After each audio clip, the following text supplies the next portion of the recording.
Olá, pessoal. Este é mais um Fala Carlão, sempre na prateleira de cima do agronegócio brasileiro. E hoje eu tenho um convidado especial, é um Fala Carlão internacional. Meu convidado é o Amir Schuster. Ele está lá em Tel Aviv, em Israel. Querido Amir, obrigado pela sua presença aqui no Fala Carlão, viu? Obrigado pela oportunidade, Carlão. Prazer falar contigo. O Amir é o seguinte, ele é um carioca, formado em economia na Universidade Federal do Rio de Janeiro, mas precisou sair do Rio, precisou sair do Brasil, foi morar em Israel para descobrir a força do agronegócio brasileiro. E aí ele vem contar justamente essa história aqui para nós. Antes da gente entrar no detalhe, eu queria que você me contasse essa história aí. Me fala um pouquinho da sua carreira aí, da sua formação e como é que você foi parar em Israel. Perfeito, legal. Obrigado, Carlão. Como você bem explicou, né? Eu sou nascido no Rio de Janeiro, carioca, vivi toda a minha vida no Rio de Janeiro e tive a oportunidade de estudar economia, me formei em economia pela UFRJ e por conta da minha descendência judaica, você tem uma série de possibilidades, né, e oportunidades de fazer os estudos avançados, né, o mestrado em Israel. O país oferece uma série de benefícios. Então, eu quis aproveitar essa oportunidade, vim para Israel, tive a dificuldade de aprender a língua, né, uma outra cultura, mas acho que foi uma experiência muito interessante e fiz o meu mestrado e justamente quando eu terminei meu mestrado aqui no país, me surgiu a oportunidade de trabalhar na Agritask, né, a empresa com a qual a gente vai falar um pouco hoje, né, sobre o que a gente faz. E essa empresa, né, que acabou me introduzindo ao meio agro, que é um pouco engraçado, né, e curioso. O Brasil com esse imenso potencial agro que a maioria das pessoas conhecem, mas eu particularmente nunca tive muito envolvido, talvez por morar numa capital e estar pouco aí, com poucas possibilidades de ver isso no dia a dia. Fui conhecer o potencial agro brasileiro quando uma empresa israelense veio para mim e falou: olha, Mir, nós temos um produto de tecnologia para o agro e a gente quer focar no mercado brasileiro, porque é um dos principais mercados do mundo. Aí eu comecei a abrir os olhos para isso. Olha só que interessante. Na verdade, né, gente, a gente que está no agro aí há mais de 30 anos, a gente sabe que o agro teve várias, vamos dizer assim, várias revoluções ao longo dos últimos 30, 40 anos, e a mais recente, na verdade, é justamente essa revolução da tecnologia, dos equipamentos. Hoje a gente está falando de tecnologia, a gente está falando de softwares, tudo isso que ajuda o agronegócio a ficar cada vez mais competente, cada vez produzir mais, aumentar a produtividade. E a Agritask, eu vou falar aqui, depois ele vai corrigir tudo que eu estou te falando, a sensação que dá é assim, a Agritask tem um produto que é um software que ele, na verdade, coleta, põe inteligência e devolve para o produtor aplicar. Eu queria que você falasse um pouquinho se é isso mesmo, o que a Agritask faz. Aqui você pode fazer comercial se você tiver produto e quiser falar a marca aqui, fique à vontade. Então, é isso mesmo? Eu falei alguma besteira aí? Vocês atendem produtor, atendem a cadeia completa? Desenvolve o tema aí, Amir. Nenhuma besteira, Carlão. Você tocou direto no ponto. Talvez eu vou fazer uma rápida introdução, né? Como é sabido, né, que Israel é muito conhecido por uma altíssima tecnologia no meio agrícola, né? Isso se deve a vários motivos, a necessidade e as dificuldades que o país tem para a produção, como escassez, né, um solo inapto à agricultura, fizeram com que fossem desenvolvidas muitas tecnologias no país. É nesse ambiente que surge a Agritask. Você bem citou que nos últimos anos, né, nos últimos 10, 15 anos, tiveram muitas revoluções na agricultura, o que eles estão chamando aí de agricultura 4.0. Isso significa uma série de imagens de satélite, de drones, dados de maquinário, sensores agrícolas e tudo isso, né, os smartphones, né, que facilitaram a entrada de informação no campo diretamente. Tudo isso gerou uma série de novos dados e dados e dados.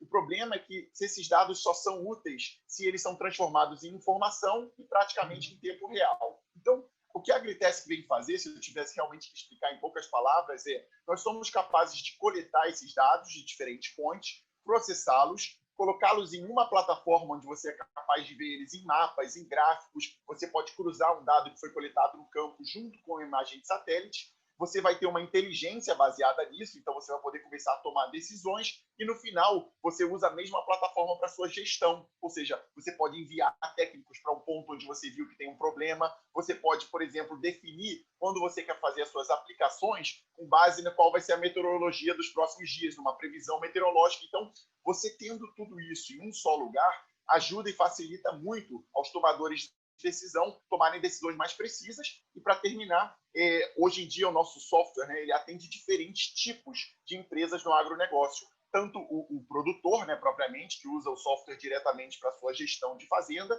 como empresas compradoras, né, são muitos dos nossos clientes, eles não são produtores diretos, mas eles querem ter uma análise, entender o que está acontecendo no campo, poder fazer consultoria e recomendações a seus produtores, e até revendas, né, que também tem seu interesse em fazer consultoria, entender o que está passando. Então, a gente, de certa forma, o mesmo tipo de plataforma abarca vários tipos de empresas agro no Brasil e no mundo. Amir, deixa eu te falar, eu tive em Israel em 1994. Você tinha 8 anos de idade, portanto, então, você você é muito mais jovem do que eu. Eu queria que você falasse um pouquinho o seguinte: como é que surge essa empresa Agritask? Me fala um pouquinho da história dela, quem que fundou essa empresa, como é que eles chegaram até você? Me conta um pouquinho dessa história aí, porque eu acho que é interessante o pessoal conhecer um pouquinho. E eu me lembro lá em Israel, e isso estou falando de 94, quando eu fui visitar alguns kibbutz e vi tudo aquela, né, um deserto e alguns oásis no meio do deserto. Ou seja, Israel é modelo de produção na dificuldade, né? Porque a dificuldade é que faz a necessidade é que faz a solução, né, Amir?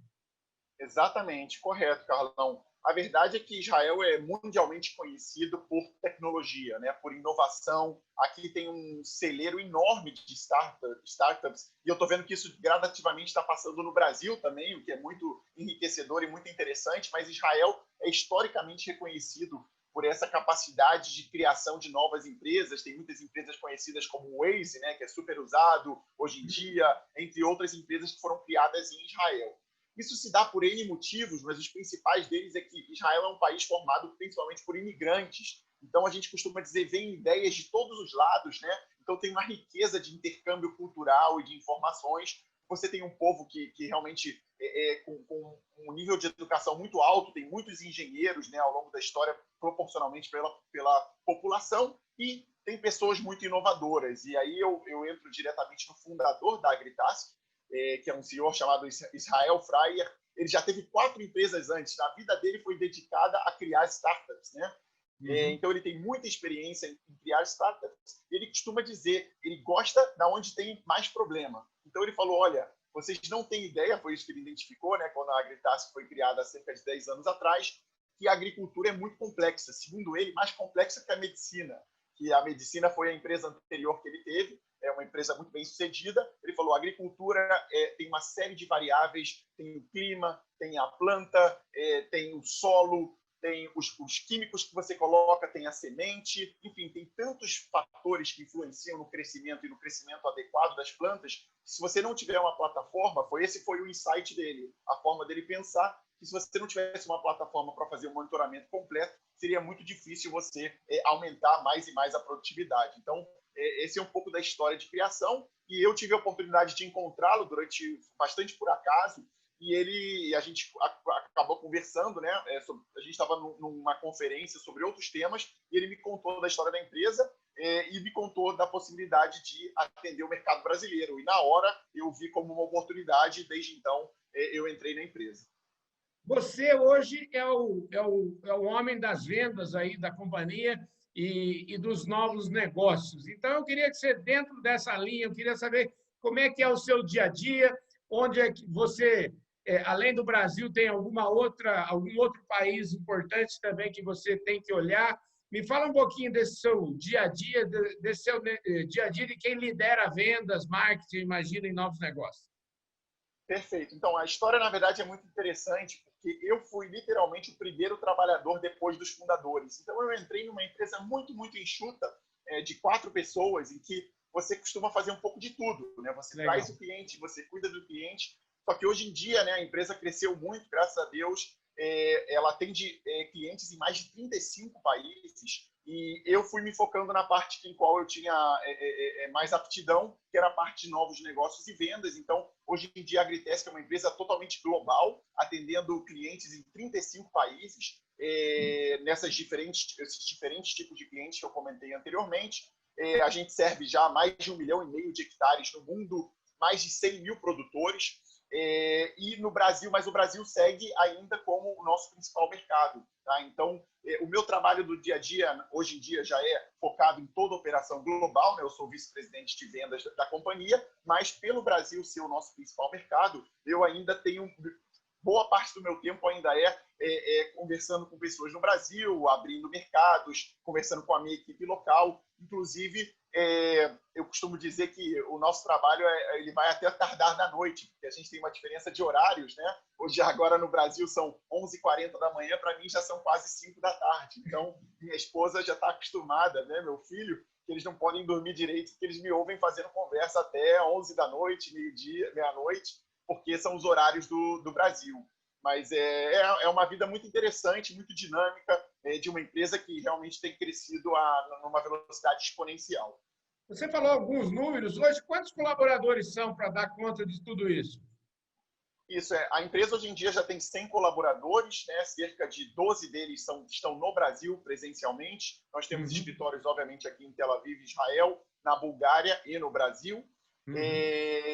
A gente é uma empresa de software, então toda a nossa parte de suporte ela pode ser feita e normalmente a gente se comunica com os clientes à distância, mas a gente também aprendeu aqui de Israel que no agro é muito importante estar, né, em contato, conhecer as pessoas, e por isso a gente abriu aí no Mato Grosso, que é uma das principais regiões que nós temos clientes, e na Bahia um pequeno escritório que atende os nossos clientes da região. Como é que você nesse período agora, e a gente aqui no Brasil tem uma frase aqui que agora, durante a pandemia, o agro não para, né? Hoje mesmo já conversei com uma amiga minha que trabalha no campo, enfim, ela continua visitando fazendas, enfim, dando assistência para o agricultor. De alguma forma, esse período que a gente está vivendo agora de pandemia, de que forma isso afetou o trabalho de vocês ou já era tudo meio virtual já? Não, nós estamos bastante acostumados a trabalhar de forma virtual. Esse período ele só fez com que as pessoas, né, acho que no mercado em geral e na agricultura, entendessem que elas também precisam tomar decisões de forma virtual. E, pelo contrário, tem até um efeito muito significativo na parte de adoção de tecnologias na agricultura, porque a dificuldade de deslocamento durante a pandemia e a necessidade de ter uma visualização, né, propriamente um entendimento do que está passando no campo, mesmo sem estar presente, faz com que tenha uma aptidão ainda maior para adoção e uso de tecnologias no campo. Então, o que a gente tem visto, na verdade, é um ano de aceleração para o agro em geral, porque realmente, durante a pandemia, o agro não para, como você comentou bem, e também uma adoção desses produtores de novas tecnologias para que permitam que eles possam fazer ainda um trabalho de altíssima qualidade, sem, às vezes, a capacidade de fazer o deslocamento como eles tinham anteriormente. Amir, a gente está caminhando aqui para o final da nossa prosa. Eu queria saber o seguinte: imagina você que eu sou um produtor rural. Eu compro o serviço de vocês diretamente ou o serviço de vocês está embutido, por exemplo, quando eu compro um trator da John Deere, quando eu uso uma tecnologia de outro fornecedor? Me explica um pouquinho como eu, como produtor rural, tenho acesso à tecnologia da Agritesc. Então, perfeito. Na verdade, você compra a tecnologia direto da gente, ou seja, nós temos a equipe de venda no Brasil, em que nós, em geral, explicamos, né, como funciona o processo de instalação do nosso software. Ele não exige nenhuma presença física, então qualquer produtor ou qualquer revenda ou qualquer empresa compradora que deseja trabalhar com a gente, ela pode entrar, se comunicar. A gente, obviamente, faz todo o processo de explicação, mostra como funciona o sistema, entende a realidade do cliente e começa a configurar, né, e fazer toda a instalação desse cliente, fazer os treinamentos. Mas, basicamente, a gente hoje em dia faz vendas diretas. Normalmente, a gente tem aí um que a gente chama um mínimo por produtor, né? Porque para um produtor mediano vai fazer mais sentido que ele use via uma consultoria. Nós temos uma série de consultorias que trabalham com a gente, ou revendas, mas normalmente para um produtor maior ou para uma empresa compradora, nós fazemos o que a gente chama de venda direta e faz todo o processo de instalação e customização. Amir, para fechar o assunto, eu queria saber o seguinte de você, o que vai acontecer, né? Porque eu acho que você aí tem uma bola de cristal muito melhor do que a gente aí, você está num lugar que, vamos dizer assim, a tecnologia está à flor da pele. Vai mudar, o que vai mudar aí nos próximos 5, 10 anos? O que vem por aí?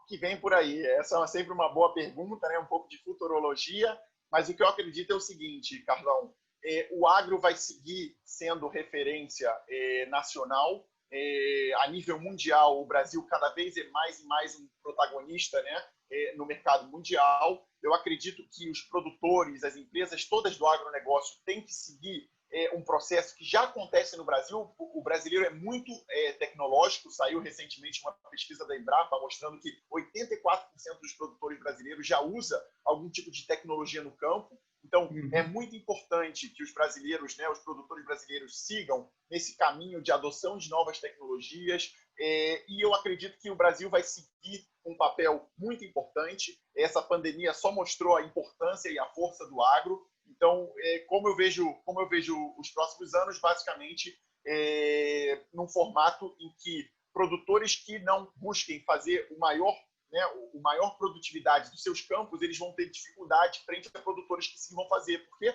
no final das contas tem a competição, né, tem o mercado mundial e a demanda só está aumentando, né? Se estima que até 2050 a população do mundo vai chegar aí vai crescer em 3 ou 4 bilhões de habitantes. Então, nenhuma outra solução que não venha do agro. Então, tecnologia, agro vão continuar andando juntos e vão crescer nos próximos anos. Maravilha, é isso aí, pessoal. Esse foi mais um Fala Carlão, sempre na prateleira de cima do agronegócio brasileiro. Hoje aqui uma conversa internacional com Amir Schuster, que está lá em Tel Aviv, ele que é o vice-presidente de vendas mundial da Agritex e responsável pelos novos negócios da companhia. Então, eu queria agradecer imensamente sua presença aqui, viu, Amir? Muito obrigado, viu? Obrigado a você, obrigado pelo espaço, Carlão. Foi um prazer conversar contigo e a gente já espera para próximas oportunidades. Com certeza. Então, gente, você já sabe, se você ainda não se inscreveu no nosso canal, a hora é agora. Se inscreve aí no canal, aperta o sininho para você receber todas as nossas notificações, deixe o seu like, deixe o seu comentário e, principalmente, compartilhe esse vídeo com todos os seus amigos. E se você está na audiência super seleta do nosso canal do Boi, muitíssimo obrigado. Eu vejo todos vocês no nosso próximo programa. Um abraço!